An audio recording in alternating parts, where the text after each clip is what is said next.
OBD de trouble code description technique contrôle du module de pompe à carburant élevé. Qu'est-ce que cela signifie?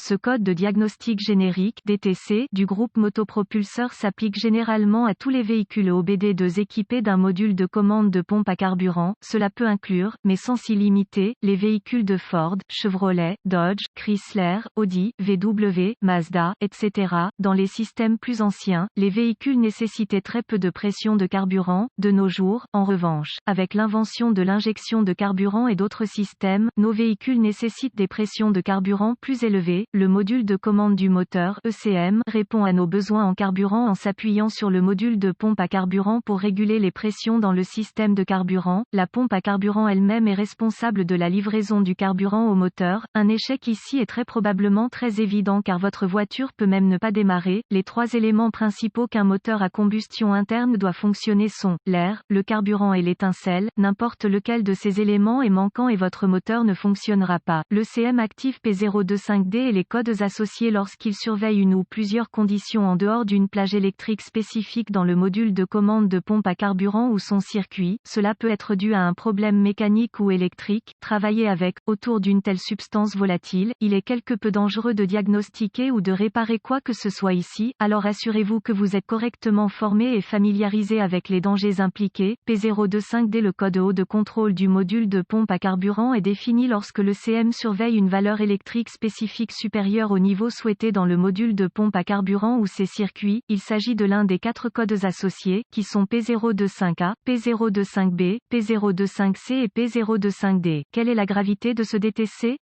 Je dirais que la gravité de ce code serait déterminée par vos symptômes. Si votre voiture ne démarre pas, ce serait grave. D'un autre côté, si votre véhicule fonctionne normalement et que la consommation de carburant n'est pas affectée et que ce code est actif, ce n'est pas une situation très grave. Cela étant dit, la négligence de toute faute peut entraîner des délais et des coûts supplémentaires. Un exemple de module de commande de pompe à carburant. Quels sont certains des symptômes du code? Les symptômes d'un code d'anomalie P025D peuvent inclure, le moteur ne démarre pas, démarrage difficile, le moteur cale, mauvais kilométrage de carburant, niveau de carburant inexact, odeur de carburant, mauvaise performance du moteur. Quelles sont les causes courantes du code?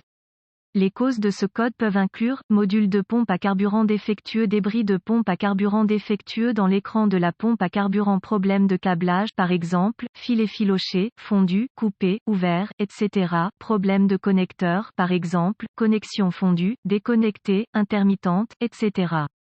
ECM problème. Quelles sont les étapes de dépannage du P025D?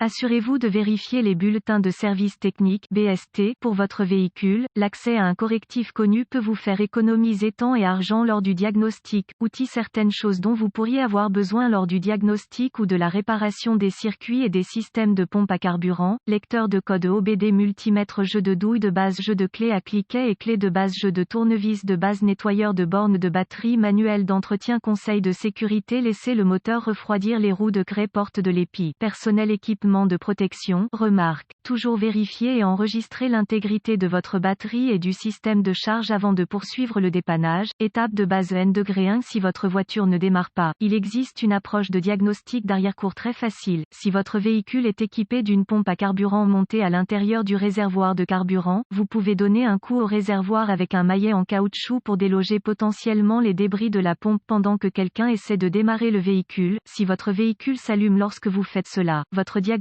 est terminé. Vous devez remplacer la pompe à carburant elle-même. Remarque, chaque fois que vous diagnostiquez, réparez quoi que ce soit impliquant le système de carburant, assurez-vous qu'il n'y a pas de fuite de carburant. Travailler avec du carburant avec des outils métalliques est un danger évitable. Être conscient.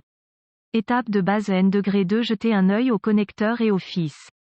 Étant donné l'emplacement de la plupart des pompes et circuits de carburant, ils peuvent être difficiles d'accès. Vous devrez peut-être surélever le véhicule d'une manière ou d'une autre, rampe, cric, support, treuil, etc. pour avoir un meilleur accès au connecteur. En règle générale, le harnais de la pompe est sensible aux conditions extrêmes étant que la plupart sont acheminés sous le véhicule. Assurez-vous que les connecteurs sont correctement fixés et ne sont pas endommagés. Remarque, parfois, ces faisceaux sont acheminés le long des longerons de châssis, des panneaux de culbuteurs et d'autres endroits où le pincement des fils est courant. Conseil de base N°3. Testez votre pompe. Tester la pompe à carburant peut ne pas être une tâche facile. Si le connecteur de la pompe à carburant est accessible, vous pouvez utiliser votre multimètre pour effectuer une série de tests afin de vérifier le fonctionnement de la pompe à carburant elle-même. Remarque. Reportez-vous à votre manuel de service pour savoir quels tests spécifiques peuvent être effectués ici. Il n'y a pas de test générique ici, alors assurez-vous d'avoir les bonnes informations avant de continuer. Étape de base croisillon 4. Y a-t-il un fusible impliqué?